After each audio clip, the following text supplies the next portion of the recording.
এ নাও, কম্বলটা গায়ে দিয়ে দিও। ধন্যবাদ দাদা। ধন্যবাদ দাদা? এই গলাটা তো আমার কেমন চেনা চেনা লাগছে। মেঘার গলা, এটা তো আমার ওয়াইফ মেঘার গলা।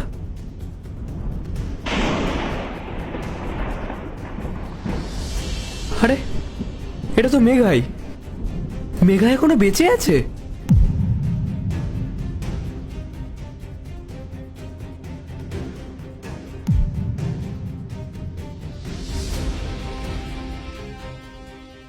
শুনুন, বলছি আপনি এরকম ঠান্ডার মধ্যে এখানে বসে আছেন কেন? আপনার কি বাড়িঘর নেই? দাদা বাবু, কেউ তো আর এত ঠান্ডার মধ্যে এখানে এমনি এমনি বসে থাকবে না। আসলে আমার পরিস্থিতিটাই এমন, আমি এখানে থাকতে বাধ্য হয়েছি। আমার পরিবার আছে, আমার স্বামী আছে, আমার সংসার আছে। তাহলে তুমি তোমার বাড়িতে না থেকে এখানে কেন আছো? দেখো, একটা মেয়ের কিন্তু ভেবে রাস্তা থাকাটা সেফ নয়। দাদা বাবু, আমি আমার বাড়ি ফিরতে পারবো না। কিন্তু কেন? কেননা আমার দেওর আমাকে বাড়ি থেকে ধাক্কা দিয়ে বের করে দিয়েছে। বেরিয়ে যাও এখান থেকে, ফালতু মেয়ে একটা, সারাক্ষণ মুখের ওপর তর্ক করতে থাকবে। বেরিয়ে যাও এখান থেকে। আজকের পর থেকে তোমাকে যাতে আর এই বাড়িতে না দেখতে পাই। আবার যদি তুমি এই বাড়িতে ফিরে আসো না, আমার থেকে খারাপ আর কেউ হবে না। ভাই, তুমি আমার সাথে এরকম ব্যবহার করছো কেন? আমি কোথায় যাবো এই ঠান্ডার মধ্যে? আর আমি তো পড়াশোনাও জানি না যে নিজের জন্য একটা কাজ জোগাড় করে নেব। এই শোনো, আমি তোমার এইসব জ্ঞান আর শুনতে পারবো না। আমি যখন বলে দিয়েছি এই বাড়িতে আর আসবে না মানে আসবে না। আর একটা কথা কান খুলে শুনে রাখো, দাদা তোমার হাজবেন্ড হওয়ার আগে না, ও আমার দাদা হয়। আর আমি দাদাকে তোমার ব্যাপারে এমন ভাবে বোঝাবো না, দাদাও তোমার বিরুদ্ধে কথা বলবে। যাও এখান থেকে। ভাই, ভাই আমার কথাটা শোনো। আমার শ্বশুর মশাইয়ের শেষ ইচ্ছে ছিল ওনার ছোট ছেলেকে যেন আমি নিজের ভাইয়ের মতো আগলে রাখি। আমি ওনার দেওয়া কথা না সব সময় পালন করার চেষ্টা করতাম। আমি আমার দেওরকে নিজের ভাইয়ের মতো ভালোবাসতাম। সবকিছু না খুব ভালো চলছিল। তারপর আমার হাজবেন্ডের বাইরে একটা কাজের সুযোগ আসলো আর ও সেখানে চলে গেল। যখন আমার হাজবেন্ড বেরিয়ে গেল কাজের জন্য, তারপর থেকে না ওর ভাইয়ের আসল চেহারাটা বেরিয়ে আসলো। আর তারপর ও আমার সাথে খারাপ ব্যবহার করা শুরু করলো, আমাকে রোজ কথা শোনাতে শুরু করলো।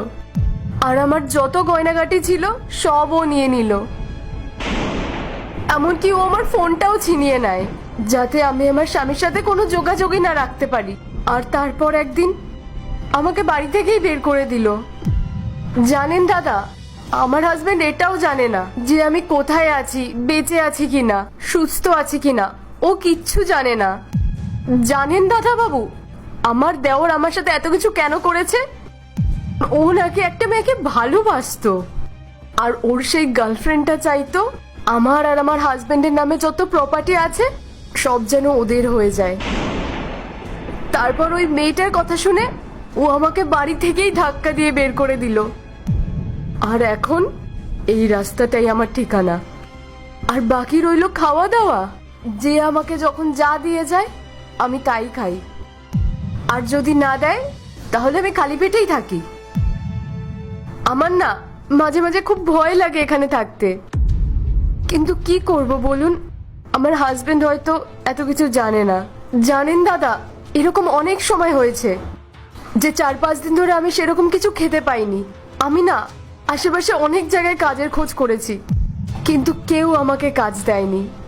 জানেন, আমি যদি এই কথাগুলো আমার হাজবেন্ডকে বলতাম না, তাহলে ও আমার কথায় বিশ্বাস করতো না, কারণ ও ওর ভাইকে খুব ভালোবাসে। আমার হাজবেন্ড যদি কখনো জানতে পারে না যে ওর ভাই এতটা খারাপ মানুষ, ও তাহলে সেটা কখনো সহ্য করতে পারবে না। আমি এখন শুধু ভগবানের কাছে এটাই চাই যে কোনোভাবে আমার হাজবেন্ডের সাথে আমার দেখা হয়ে যাক, আর ও যেন আমাকে এখান থেকে নিয়ে যায়। আমার এখানে একা একা থাকতে বড্ড ভয় হয়, আর শীতে না খুব কষ্টও হয়।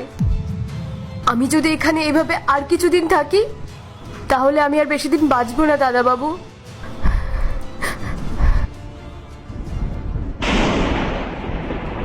রাহুল, তুমি কোথায় ছিলে এতদিন? তুমি জানো আমি তোমাকে কোথায় কোথায় খুঁজেছি? আমার খুব কষ্ট হতো। মেঘা, বিশ্বাস করো, আমি জানতাম না যে তুমি বেঁচে আছো।